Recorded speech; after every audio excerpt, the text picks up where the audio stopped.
N'importe qui peut-il se présenter à une élection démocratique en France? La réponse est non, car il ne faut pas être inéligible.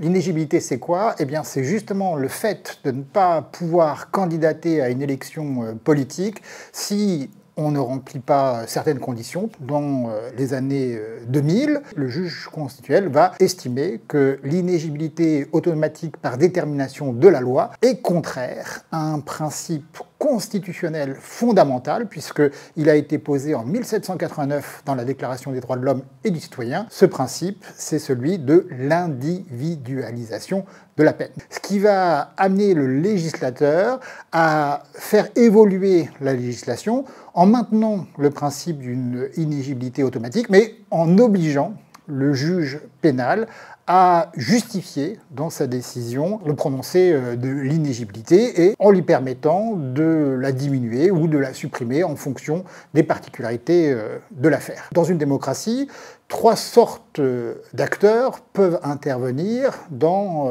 le cas des inéligibilités. Premier acteur, c'est le législateur. Deuxième acteur, c'est le juge pénal. Mais la question qui se pose, c'est qu'en est-il du corps électoral des électeurs eux-mêmes? En l'état actuel des choses, eh bien, les électeurs n'ont pas une espèce de pouvoir d'arbitrage qui leur permettrait, par exemple, de revenir sur la déclaration d'inéligibilité qui frapperait un candidat en lice pour des grandes élections comme l'élection présidentielle, alors que ce candidat bénéficierait du soutien d'une partie importante de l'opinion publique. Et une des critiques qui revient le plus souvent, c'est celle du gouvernement des juges, c'est-à-dire la critique consistant à dire que les juges voleraient sa souveraineté aux électeurs en leur dictant leur choix. Derrière cette critique, ce qu'on ressent, c'est une tension multiséculaire entre la démocratie et l'état de droit. La démocratie repose sur le dogme de la volonté générale, c'est-à-dire sur cette idée que les électeurs vont se prononcer